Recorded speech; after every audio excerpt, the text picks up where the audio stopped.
right, I'm coming, guys. I'm checking something. All right.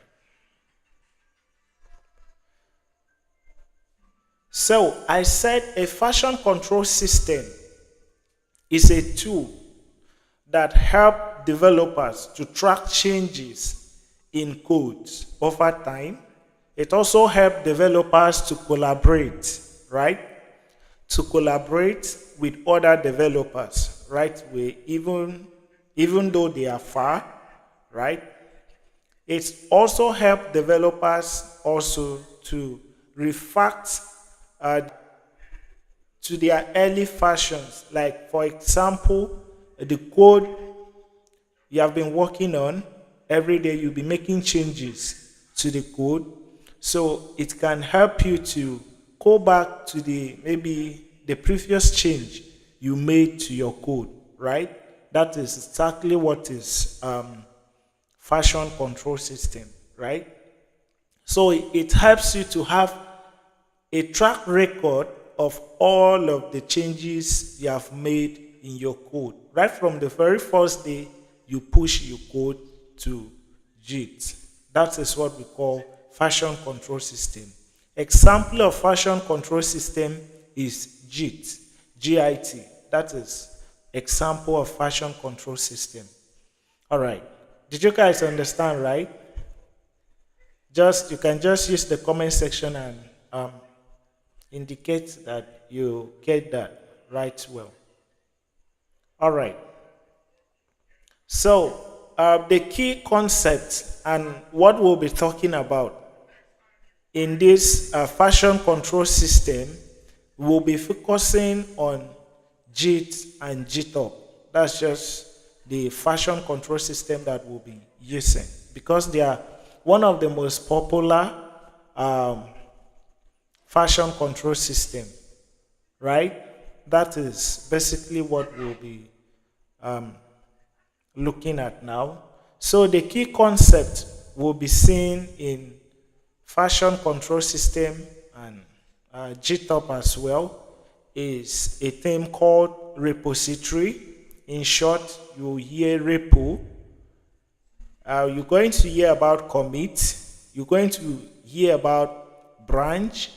You're going to hear about merge and so on. So I just highlighted everything that we'll be talking about here. So version control system or repo, is a folder that Git used to track projects and its history. So a repository or repo is a folder, normal folder like in your system, the folders you have in your system that track your files is what we call a repository. So Git uses that to track every changes you have made or keep histories of the changes you have made in your code. That's what we know as repositories, right? Okay. All right, that's right. So another thing we want to look at is commit. What is commit? Because these are the terms you're going to hear very well, almost all the time. So commit is a snapshot of your changes. It's just a snapshot of the change you have made, all the changes you have made into the code, right? Is what we call commit, all right? You don't just have to bother about this thing too much because when we start doing it, you fully get it, right? And also, this video will always be here for you to make reference to each time you want to. All right? Okay. So another thing is branch. Another key concept is branch. A branch is a parallel version of the repository to work on features independently. Example, if you start working on a project, right? You will likely want to, you will not do everything once, like one day. example, you are working on school management system, you will not complete the school management system one day, right? You'll be working on registration, tomorrow, log in, next tomorrow, just like that. So as you are working, right? After you work to some certain extent, you want to push the changes to the repo, right? To the online repo, right? So the next time you want to work, after pushing the changes to the repo, you will likely want to create a new branch to track the new thing you want to do, right? So that if there's any error, since you have tested the previous one you push and it's okay, right? And you push it, if you want to start a new one, you want to create a new branch in your repo so that it will be independent of the previous one you push. If there's any error or any problem now, right, you can now just keep the previous one and look at this one only. So if you are submitting work, now you'll be submitting the new branch again. So before it will be merged. So that's what we call branch. If you didn't really get it very well, don't bother about it. Because once we start the practical, you fully understand what I'm saying. So it's just them. Another word is merge. Merge is combining changes from different branches. That's what I said before.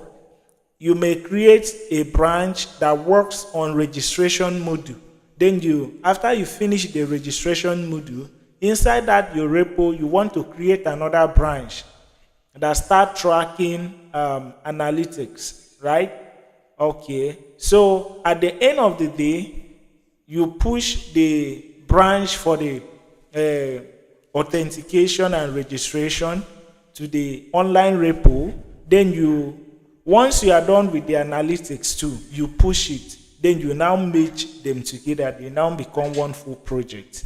So that is what we call merge. And you're going to see it in this lecture. All right. And another one I want to talk about is what we call remote. Right? Okay. A remote is a version of your repo stored online. An example of it is GitHub. Right? So typically, the difference between Git and GitHub is that Git is a local folder that tracks your changes in your local system. That is Git. While GitHub is the online version or online repository that you store your work online. So you'll be having a copy of your local work online and offline, right? So as you work offline, you will push the changes to the online repository. All right? It also serves as a way of having diverse version of your work so that even though your system lost, you can still retrieve your work from your repo. All right? Okay. So having said that, I think this is what we need to know about this. And now it's time, if you have not subscribed to this channel, if you are just watching this training and you have not subscribed to this channel, think about it and look yourself very well and say, am I doing the right thing? So subscribe to the channel. Right? Okay. So that's right. Okay, so now I've actually prepared what we're going to use to experiment this thing. Here in my screen is the simple code I've set up, right? So that we can test run what this thing we are talking about, right? So I have this. So it's just a simple project that I will use to push to the GitHub so you see how it works and how everything goes, right? Okay, so I'm going to show you the products, what the project is all about. online here. All right. So this is the outcome of this app. It's just a simple expense tracker, what you can use to track your expenses, right? For example, I can add maybe transport. So transport, yeah, transport, I can put 10,000. Then I can have another one, maybe breakfast. Then I have breakfast to be 5,000 right away. So this is just a simple app I did. So we'll be using this to push it there, and you can have a copy of this. Do you guys need this? Or do you like it?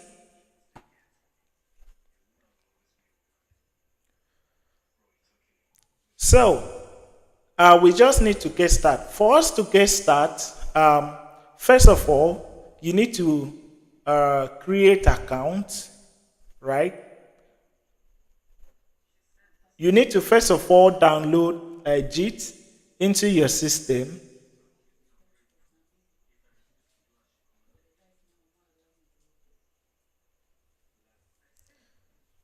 Okay.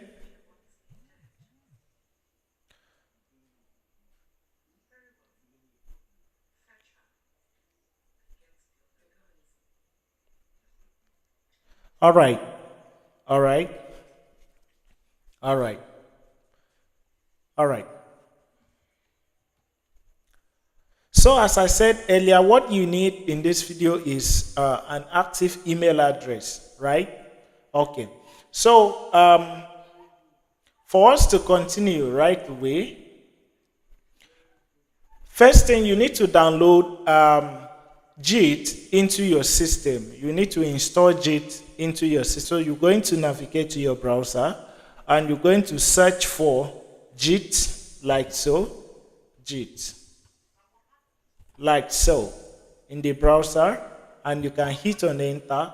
Then it's going to you're going to land here where you have this Git.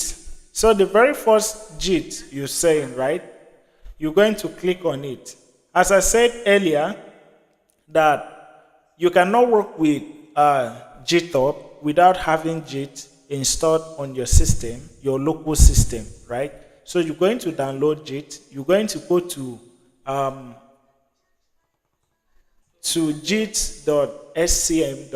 I'm going to put it on this chart, down the chart, so you're going to you can get the link right here. So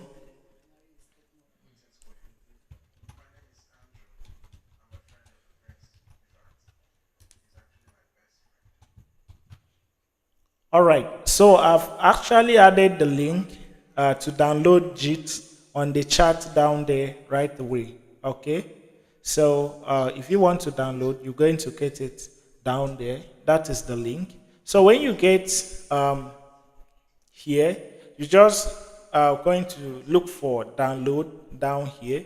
If you click on download, you're going to see you can now download for either Mac OS, Windows, Linux, or Unix right away. So you just hit your the operating system you have. If it is Windows, you click on Windows. If it is Linux or Unix, you click on Linux or Unix. If it is MacBook, you click on MacBook. So after you do, just double click on it and download it to your system. Right? Okay. So after when you download it to your system, just double click on it to open the installation wizard, right? Once you double click on it, it will open. You just follow the prompt and install it into your system, right? Okay. So if I click this now, it's going to download. It's going to show me how I need to install mine, right?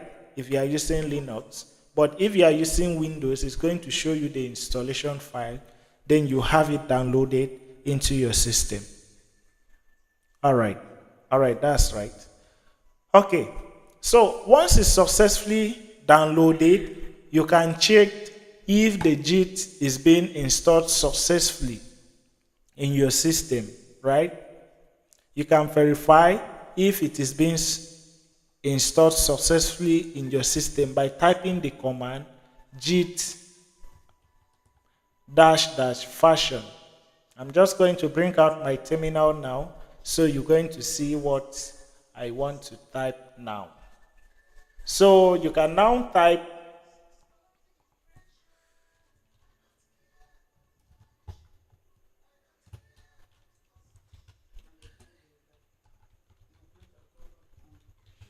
so this is the command you need to type in the terminal, or if you are using command prompt, in your command prompt, git --fashion, and that is going to check if Git is being installed on your system, so you can hit on enter.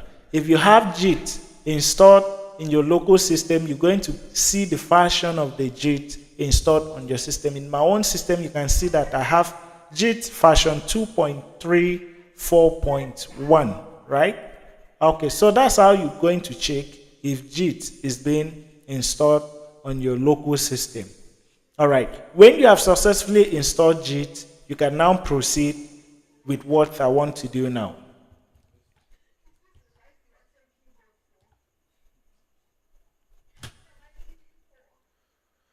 All right.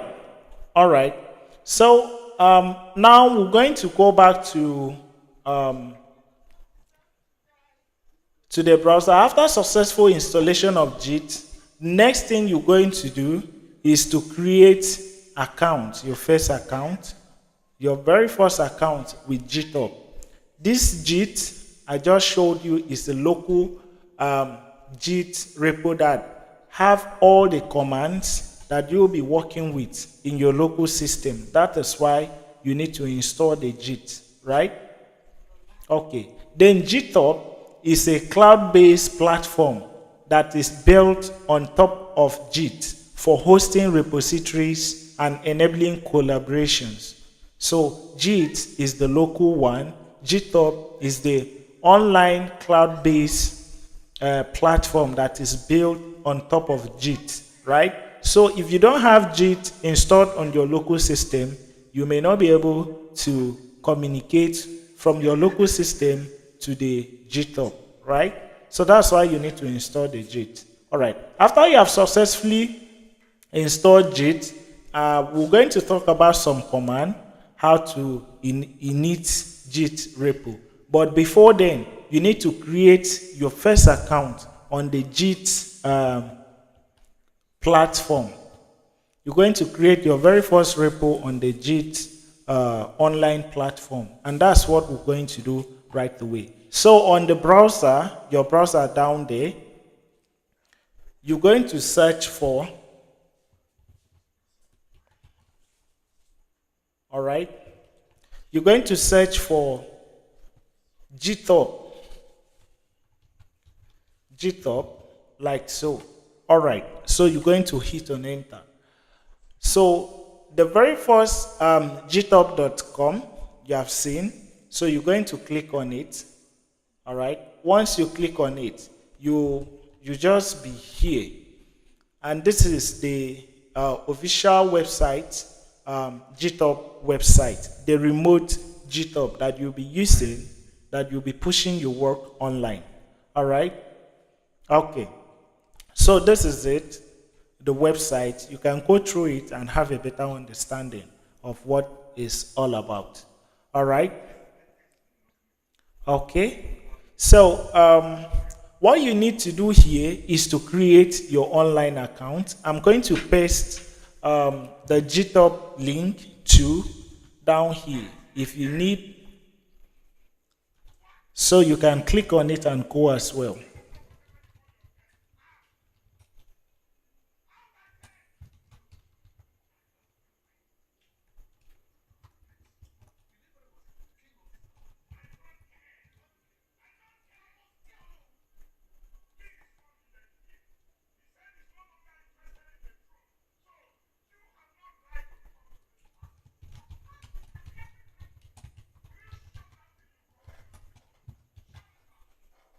All right, I just dropped the link down there. So if you want to click and go, you go. So I'm going to show you how to create account now. You just need to create account with your active email.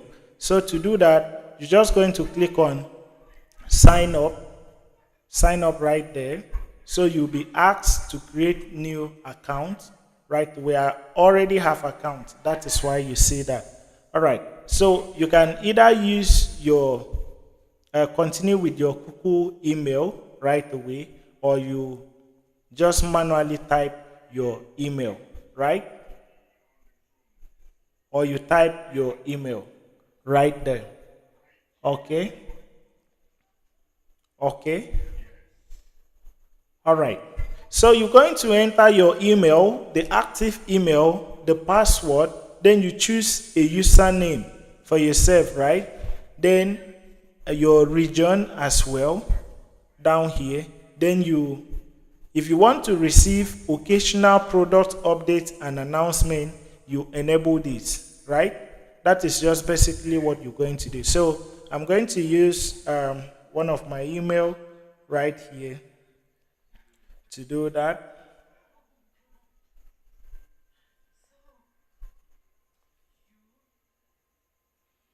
All right, so I'm going to use, all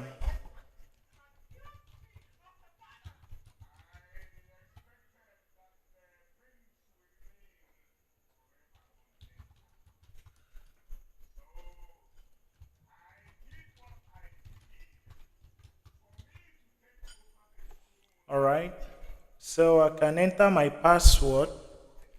The password, your password need to be strong. Password should be at least 15 characters or at least 8, right? Characters including numbers and a lowercase. All right, so I'm going to enter 1.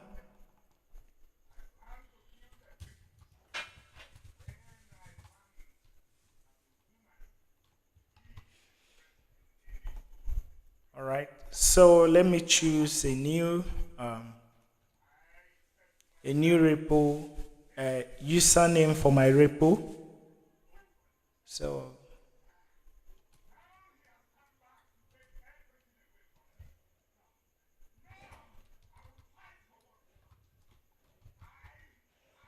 all right, you can see that this username is not available anymore, right? So let me try something else. All right, this particular one is available, so I'm going to go with this right away. So I don't want to get any occasional this. So I'm going to proceed.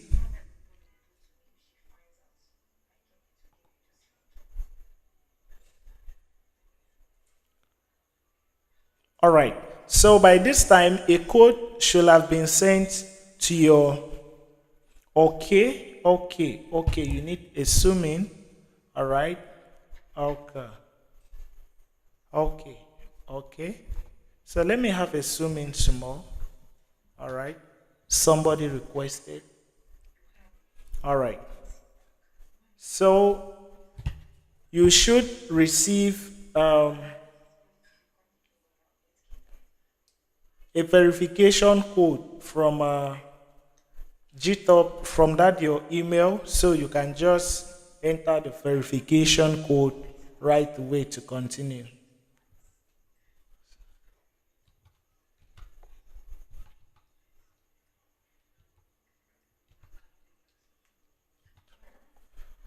All right. So if it's correct, you're going to get this that your account has been created successfully, that you should log in. So you enter the username you created, that is fine.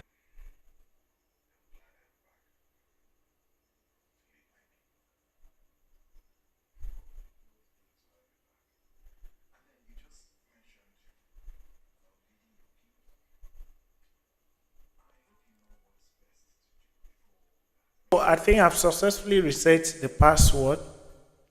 So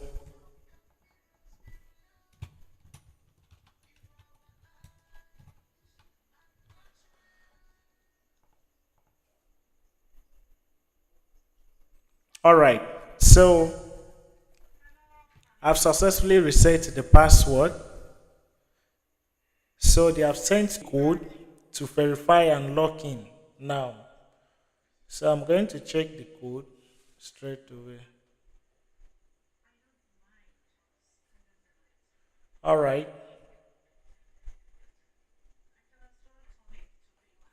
Okay, I have a verification code down here. So that's what I'm using in my email. And that's why you need to have an active email.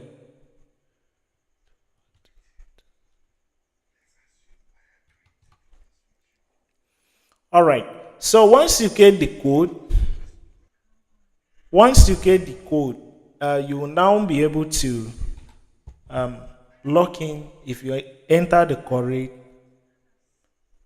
code. All right, guys, boom. We have successfully logged in. We have successfully logged into the GitHub remote repo successfully, right? So we are now in here. So we can now like proceed with what we are working on.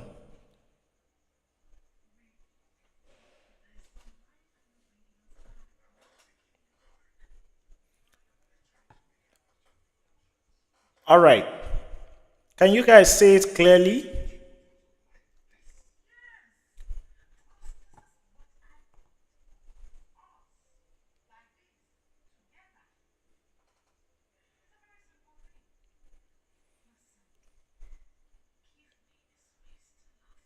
You can use the comment section to highlight your comment. I'm still with you. Can you see my screen very clear? So we can proceed now that we have successfully logged in.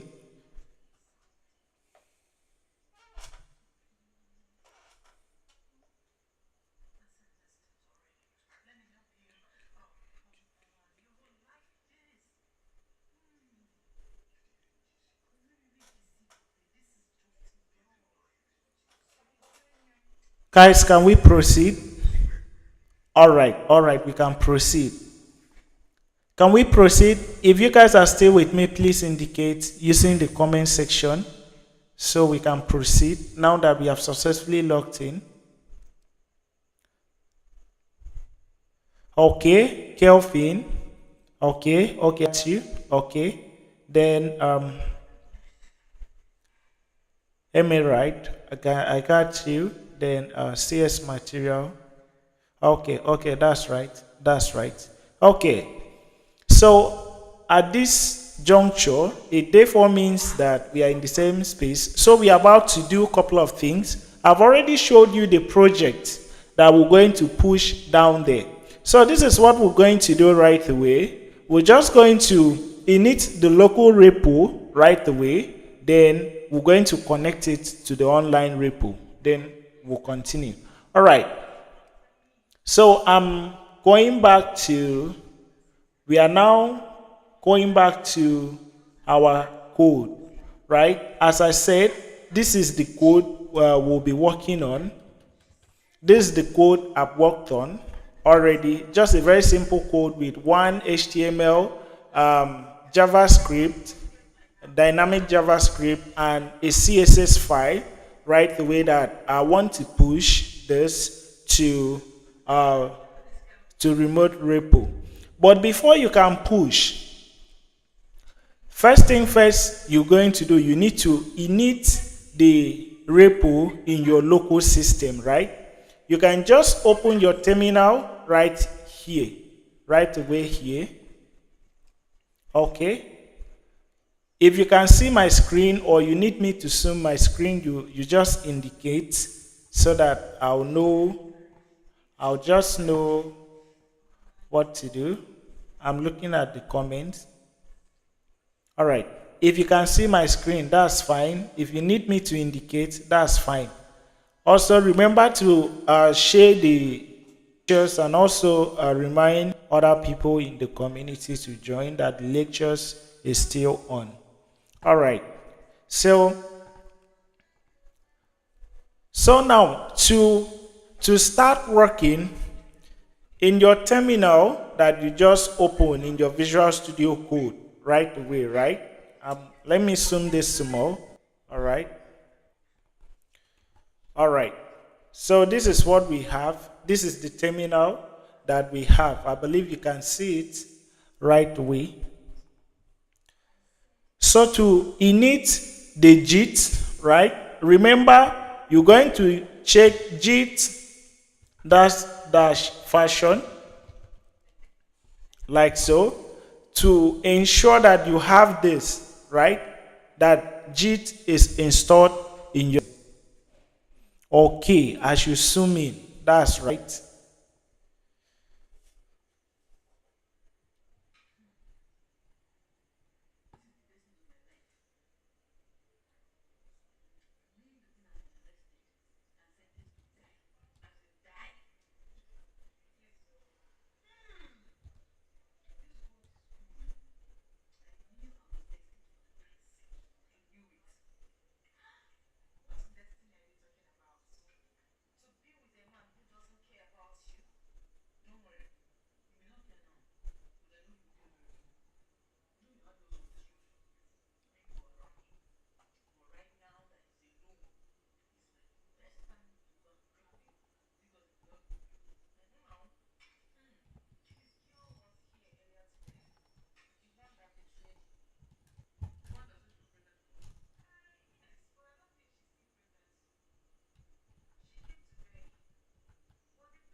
All right, are you guys with me?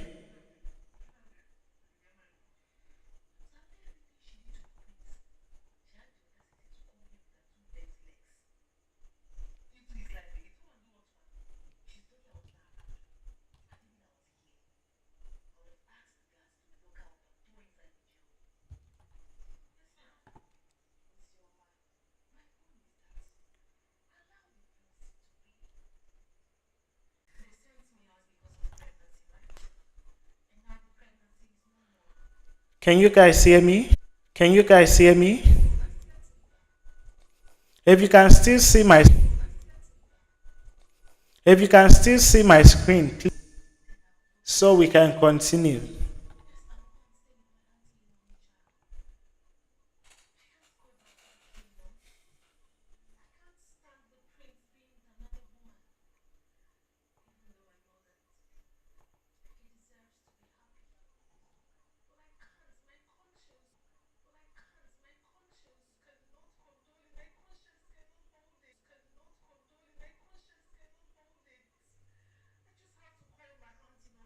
Blank.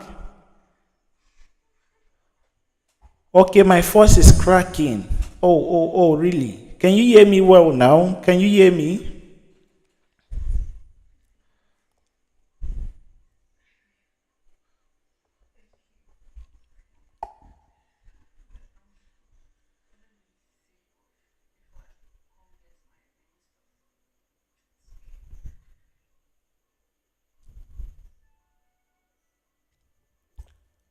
Okay. What about my voice now? Is it clear?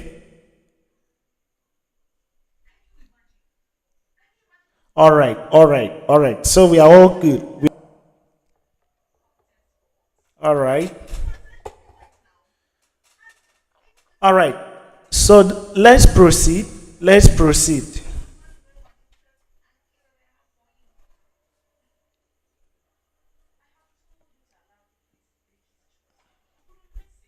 All right. All right. So let's proceed. All right. Okay. Okay. Okay. Okay. So as I was saying before now,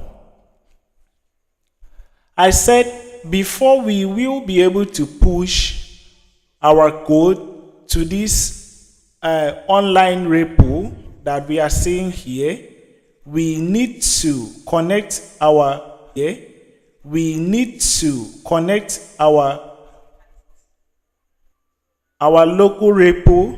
local repo in our system. That is one. Then connect it to the online repo. That's basically what we're going to do now. we have successfully created the online repo here. All right, that's right. Okay, so to do that, I was saying you should ensure that you have the Git that we download and install in your system by running git --fashion like so, right?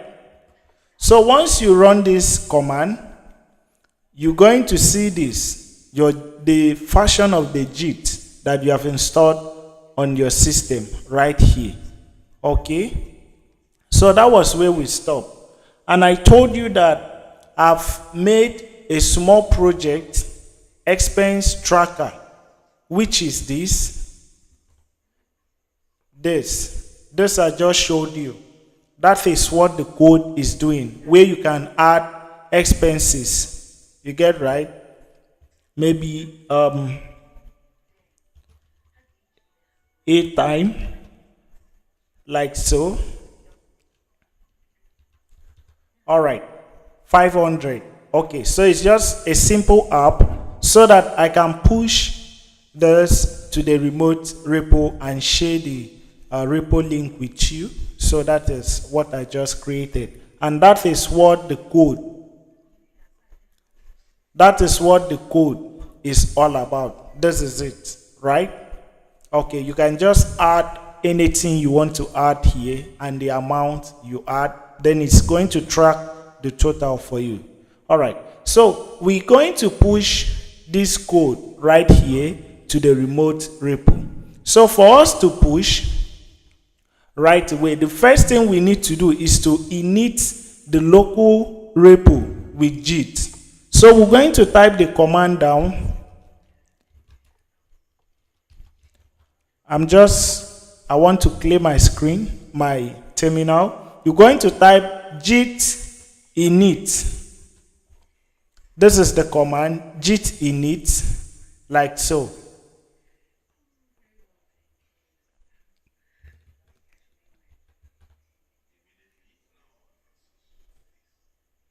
We're going to type git init. Okay, your video is blurred, the stream is blurred. Right? So once you type git init right away, you hit on enter. Enter.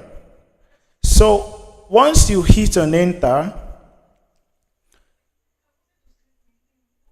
you're going to see all this, right? It's going to tell you using master as the name of the initial branch. This default branch name is subject to change, right? Okay, so it therefore shows you that Git has been initialized empty Git repo. That is what it means, right? Okay, so if you check your project now, you're going to see that everything is highlighted now in green. The color has changed, showing you that Git have started tracking your project, right? Okay, so for you to continue now, right, working with this, you need to go back to the online repo, because what the project to the online repo, we're going to go back to the online repo right there. Then we're going to create the project. So here you're going to see create repository, right? Create repository. So you just here asking you the name of your repository right away, right? So you can type the name of your repository. In this case, when you are naming repository, it's good you use the name of the project as it is in the local repo, so that you come and be thinking, what is this one for, right? So I'll just type expense underscore app, right? So once you type the name, it's going to check whether the name is available. The availability is based on your repo context. If you have already have this kind of app name, expense app in your repo, it will tell you that the name is not available. Right?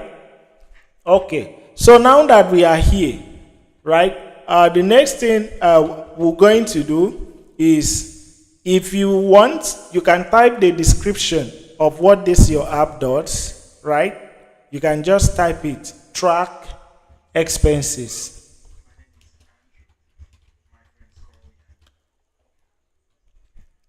All right. So the configurations is talking about the feasibility of the project. One, the feasibility, do you want it public or do you want it private?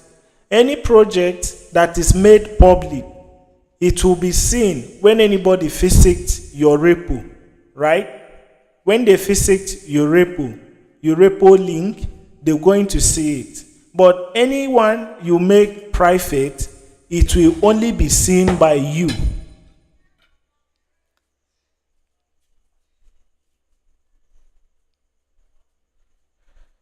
So the private will only be seen by you, right? It will only be seen by you. So if you want it to be publicly seen, you understand, accessible and clone, you make it public. Any project you make public, anybody can clone it, anybody can download it, right? But any project you make private, that means it's only known by you. So if you are working on a custom app, like your own personal applications, maybe product that you don't want it to be shared or you don't want people to copy it, you're going to make it private. So in this class, I'm going to make this repo public so that it will be accessible. All right. So add README.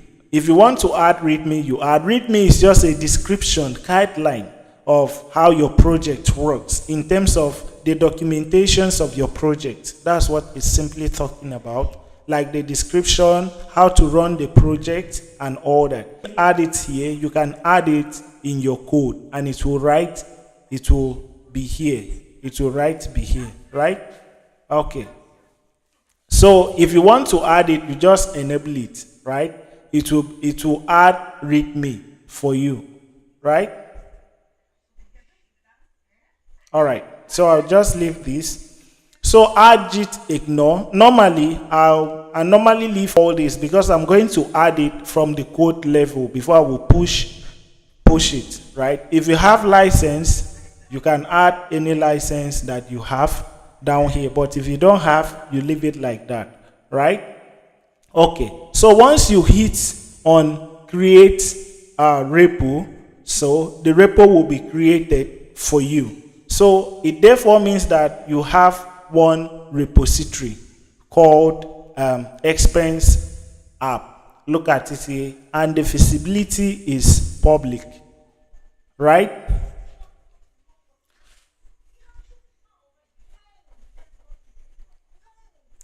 All right. So these are the instructions on how to connect your local repo to this remote repo. One quick setup. You can use HTTP or SSH. This is the link of your repo if you want to share. So you're going to get it right here. Or you create a new repository on the command line. This is what we're actually going to use, right? This is what we will use right away. Okay. So I'm going back to the code because I want to go and push down my code up here.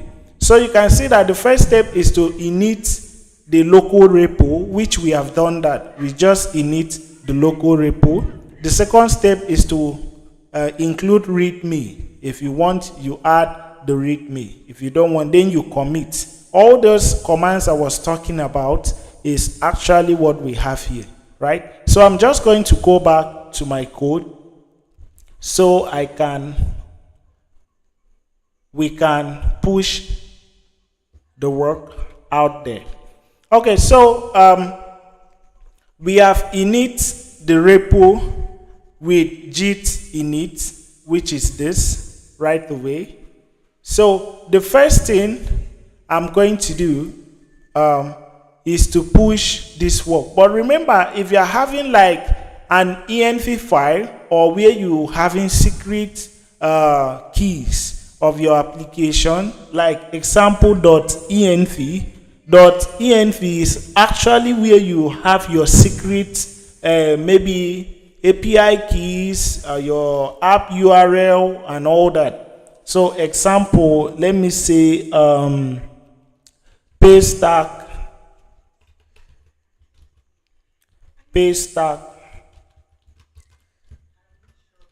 secret, right? Secret key. So if you are having keys like this, right, that you don't want it to be public, people to go, right, you're going to ignore it, because it's not a good idea for you to push your secret key online. If you do that, other people is going to use your secret key. I don't know whether you understand. So you're going to ignore this file. For you to ignore the file, you're going to create a new file down here called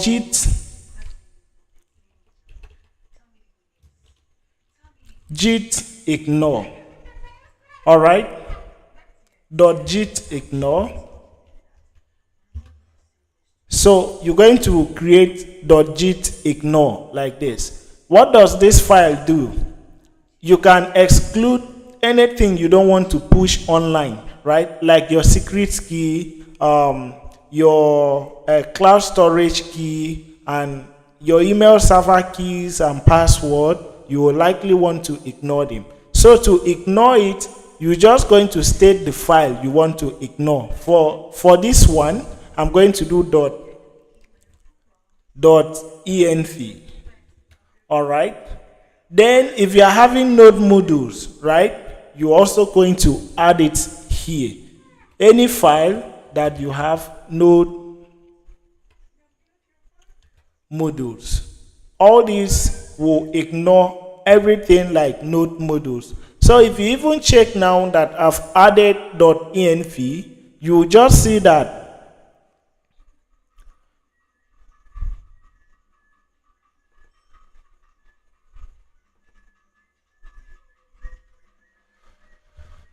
all right, are we there?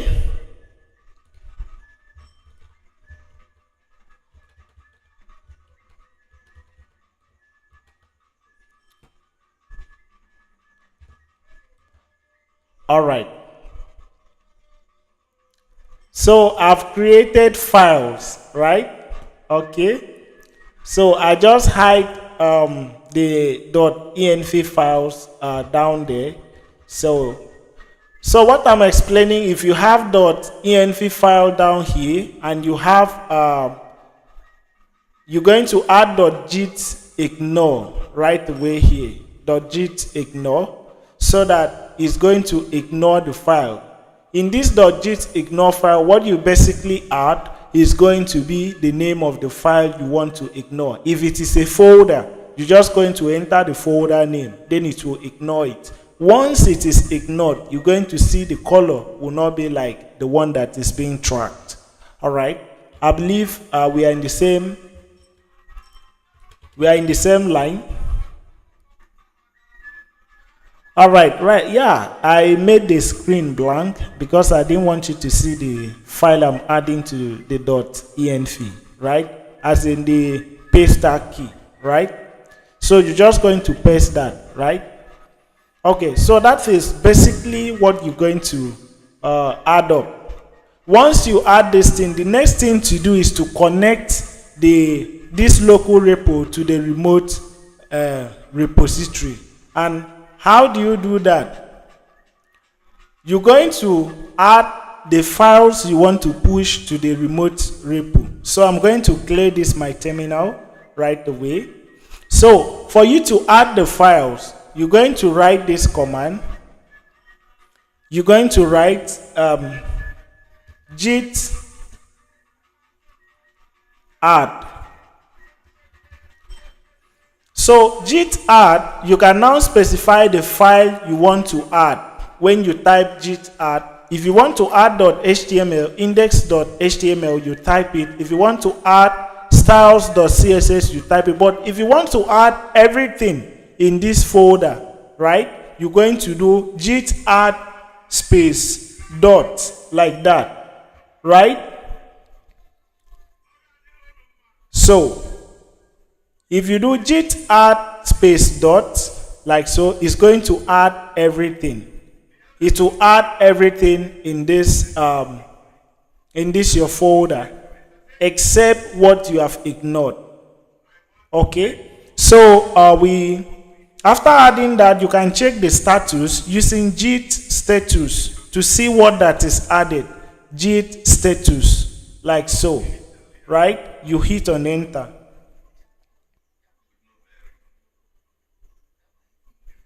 So you can see the files that is being tracked. It shows you changes to the committed, or to be committed, sorry. Then you're going to see new file.git, app.js, index.html, and style.css. You're not going to see that .env file because you have actually excluded using the .git ignore, right? So these are the files you have added. All right? Okay, so after adding this file, the next command that you're going to type is to commit the file, right?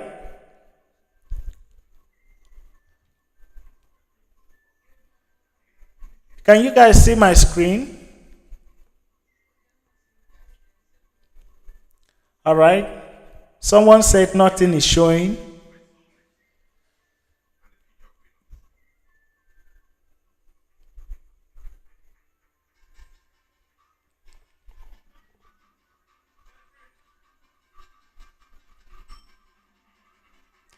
Can you guys see my screen?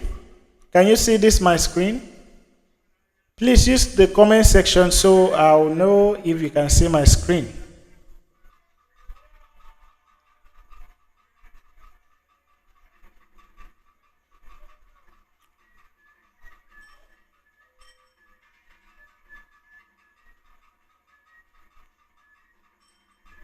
Who can see my screen? Who can see this my screen?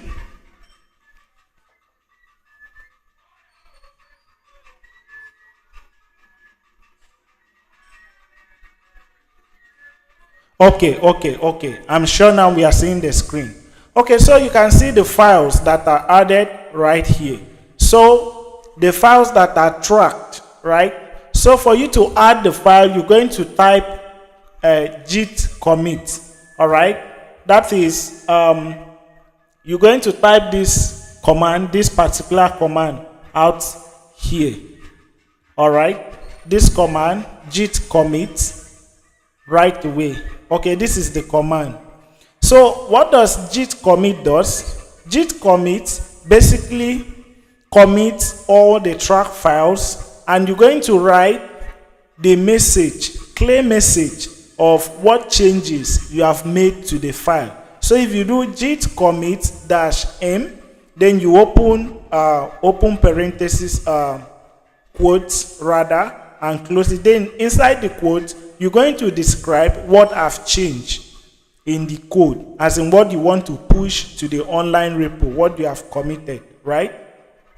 So that is what we want to do right away now. All right, so I'm going back to the code now to type that. So that is going to be git commit -m, right?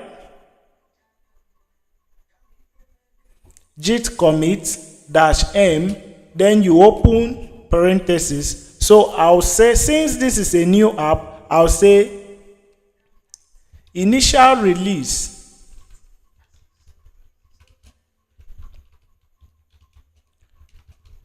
of the expense app. All right. Okay, this is the very initial release. Okay. I think I made a mistake with the typo. There's a typo in my code. All right. Okay, so remember, good programming practice entails that you always write a clear message on the commit of what has changed, right? That is good programming practice. So anybody that wants to track all the changes you have made is going to see it, right? And you will understand what new you have added. So if I click on this, you're going to see that the commit has been tracked with the message initial release of the expense app, right? So you're going to give a commit hash each time. Do you understand? You make a new commit.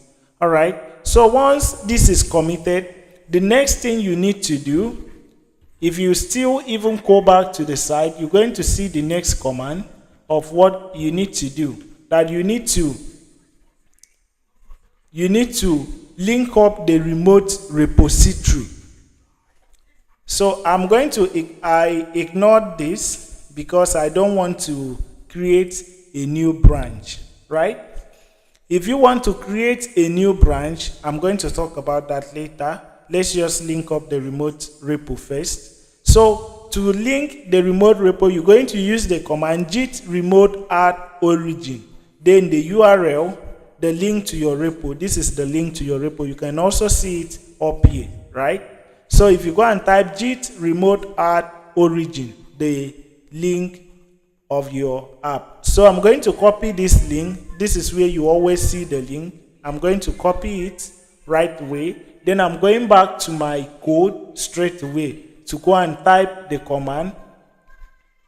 I'm going back to my code to go and type git remote add origin.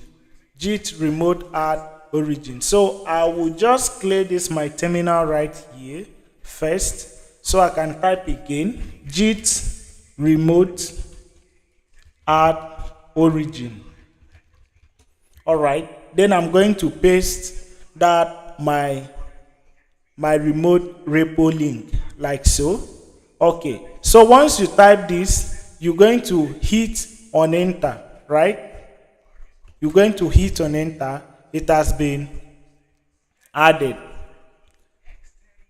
So it's already added now.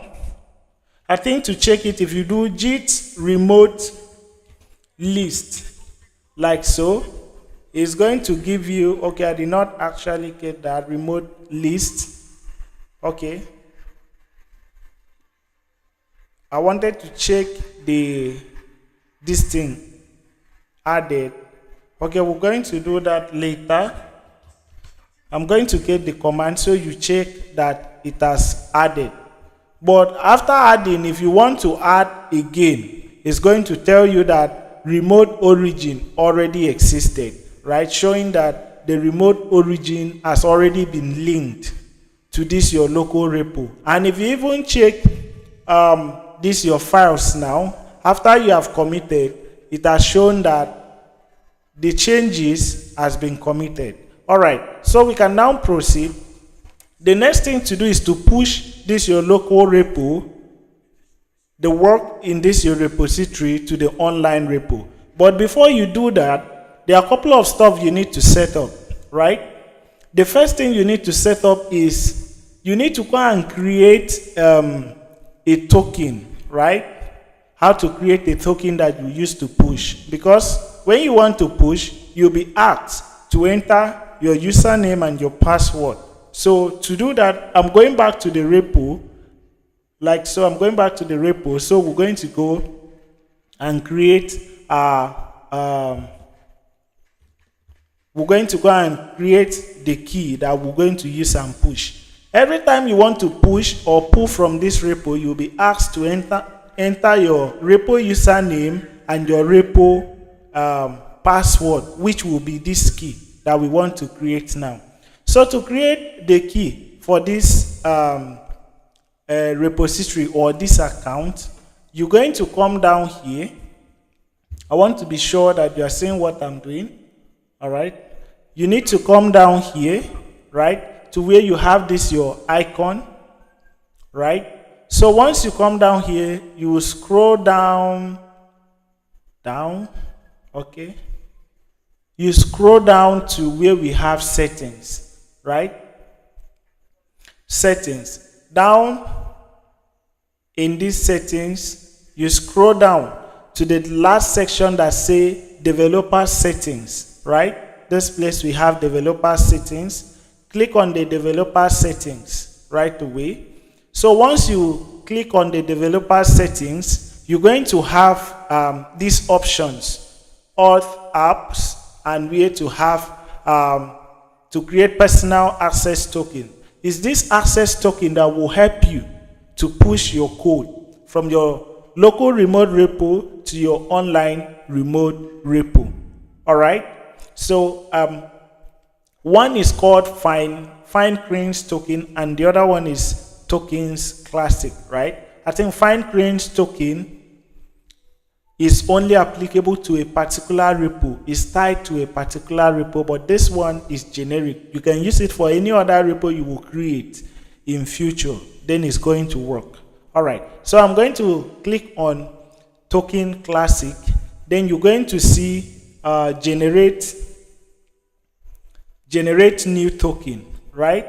Okay, then you can click on generate new token, right? Then you have option to select generate new token classic. The first one is fine grain repo scope. It is only used for repo, but this one is for general use. If you create this first one, that means this one will be tied to a particular repo, one repo only.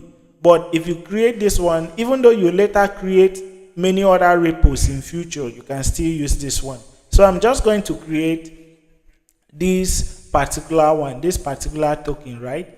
I'm going to create this one or this one. Let me just create this. After this, I'm going to delete it. So don't think about it. You will not be able to use it again. All right. So the note is, what is the token for, right? So I can just say web app, or maybe I'll say VS Code. All right. The token is to be used in VS Code. Then you're going to select how long do you want the token to last. If you select 7 days, after 7 days, the token will expire. You need to create another one. 30 days, after 30 days, the token expiration. That means the token will not expire again unless you come and use your hand and delete it, right? Okay, so I'm just going to say 7 days, all right, to create the token. So you're going to give the token a scope. What can a user use this token to do? One, for the repo scope, right? Full control of private repository, access commit status, access deploy status, and all that. So I'm just going to take this one for the repo, then workflow, write package, upload packages to GitHub package registry, download all this. This one is not actually necessary, but I'm just going to click on this, and that's the end. I'm going to leave this one. Every other one, the right you give this token is what the token will be able to pull other stuff there. There are a lot of access you can give to this token, right? So depending on what you're doing, but for now, I just want to push the code up to this repo. So I don't really want to do any critical thing. So I will only give it this access, repo, and workflow. That's what I want to give it. Then down here, I'm going to click on generate token. All right. So once the token is successfully generated, you're going to have the token right here. Note that if you refresh or close this browser, you will not have access to this token again. You'll not be able to see it like this to copy again. You will need to create new one. So I'll just copy it. So what I do is basically, once I copy it, I'm going to save it in one file, right? You're just going to open one file, whether Notepad or Microsoft Word, and put the token there. Or maybe you just use it for this. After this now, you can now delete it. Next time you want to use it, you go and create a new token. All right, depending on how you want to do it. So I'm just going to put mine in one file now. So I'm going to use it for us to use and push. That is what I'm going to do now. So I've already keep it now somewhere. So to the VS Code, so we can go and push our work to the remote repo straight away. All right. So I'm currently here now, so we can now push. For us to push the work, since we have not created any branch, the default branch is master, and check it by typing git branch like so, branch. All right, you're going to see master. It means that if you push this code, you definitely, the code is going to the default branch, which is master. Anytime you create new repo, a brand new branch is always created called master, right? Okay, so that's what it means. So I just the master, right? So I'm going to type the command git push,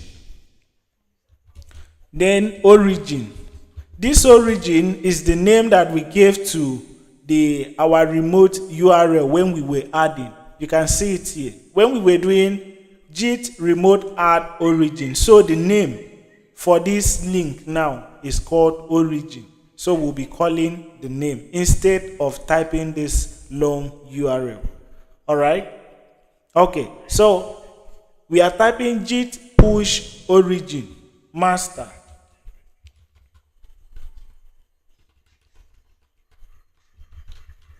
All right. So I'm going to hit on enter. Once you click this, because this is the very first time you are using Git, right? You are connecting this new Git account to Visual Studio Code. So it's going to ask you the extension GitHub wants to sign in with Git. Then you're going to allow, right? If you do allow, if you already have Git account, it will show the available account, right? But if you don't have any Git account, you say sign into another account, right? Your one will just pop sign into another account. When you click on it, you're going to see this sign in to git.com. So it's going to pop, it's going to open a new tab on the browser, right? It's going to open a new tab on the browser right away for you to see how to sign in. Then you're just going to click, it will tell you select user to authorize, right? So you will just see that your username. I didn't know how to bring this thing for you. So you're not going to see this part. So you just see the tab will open. Sign in as the username you register. That is finals that we use. While this thing is still running, right? So you're just going to click on continue, right? Continue with the username. If you did not see the username, you're going to do select a new username, but the username will definitely be there.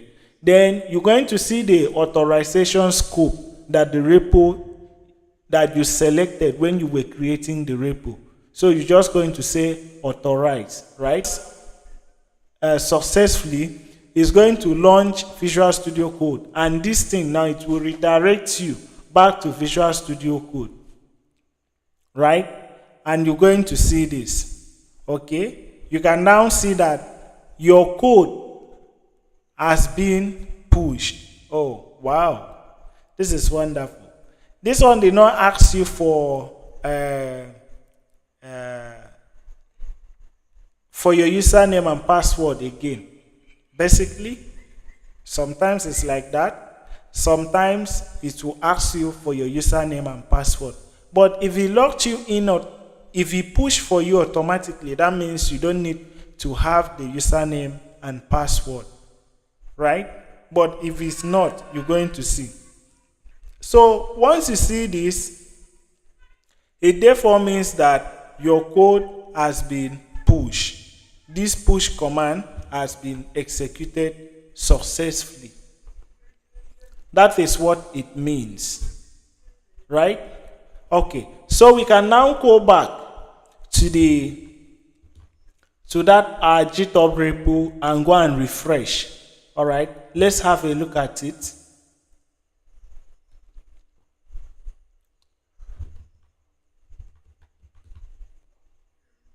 All right, so if you go back to the repo, Now, I'm going to go back to my repo, click on this. I can't get to my pull issue project. All right. So I'm clicking this side to get to repo again.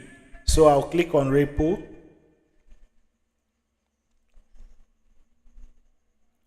So it's going to take me back to my repo. So once click, you're going to see that your app expense app and the visibility is public. If you click on it now, you will see that your code has been successfully pushed. You can see JavaScript, mostly JavaScript.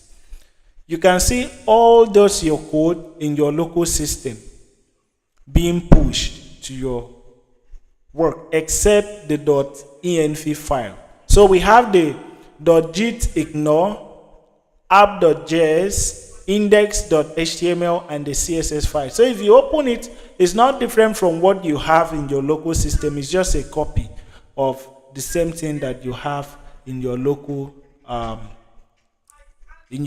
system. So these are your codes. All right. So automatically now your codes are online. All right.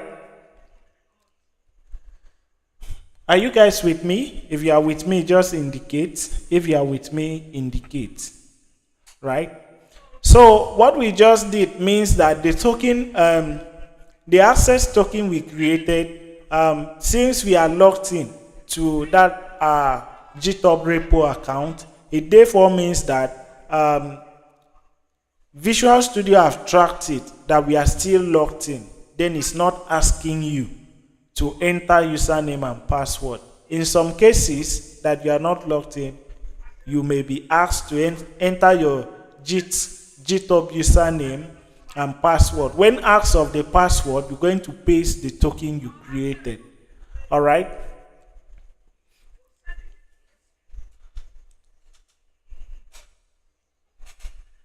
Okay, that's right. Okay, so we have successfully linked up our app down here. So the next thing I want to show you is when we make changes to our app, what it will basically look like, right? That is the next thing I want to show you.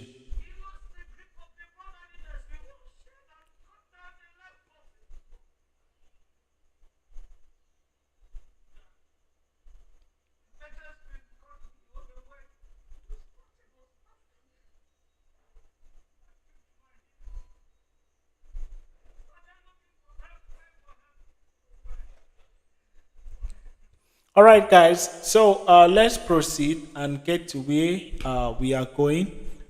So I'm going back to the app to go and make some changes right away. Okay. So in the app, I can basically make some changes down here, so you see how it will track the changes. So the app name now, the app name is expense app, right? Expense app. So it's an expense tracking app. So let me add tracking.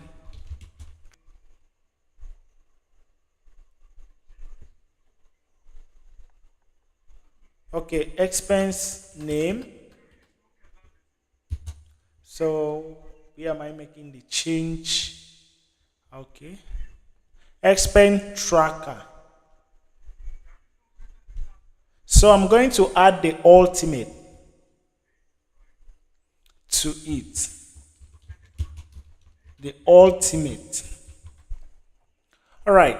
Now that I've made these changes, you can see that here the index.html file that I'm making the changes on have changed somehow, showing you that there is a change that has been tracked. So I want to push this change again so you see how it looks like. So I want to clear the terminal again here. Then I'm going to do git status like so. You're going to see that there's a modification on the index.html file down here, right? So I'm going to push it back again so that it will reflect. All right. So I'll now do git add space dot, then I'm going to hit on enter right away. Then I'm going to do git status again. Okay, you're going to see that the change has been tracked. So the next step is git commit, sorry. Then I'm going to say changes in the app name. All right. Okay, so I'm going to hit on enter for it to track the change. To make it reflect on the remote repo, I'm going to do git push origin, then master, like so. Okay, so this is how I'm going to push this. Git push origin master is basically what I'm going to do. All right. So I hit on enter right away. Logged in, right? It's going to ask you to enter your Git username and the password. But if you are logged in, it will automatically push the changes for you, right? Okay. So if you go back to the GitHub right here, you're going to see, if you refresh now, if you refresh the GitHub now, it's going to track the changes. How will you see? You're going to see it here, 2 commits, right? Right here. And you're going to see 1 minute ago. So you can just click the commit to go and see the commit and who made the commit and the changes made on the commit. So you can see the first commit is initial release of the expense app. And the second one is changes in the app name. All right. So that's how to push your code. So basically what you'll be doing all the time after you initialize the repo, you're just going to you'll be typing few commands on the terminal.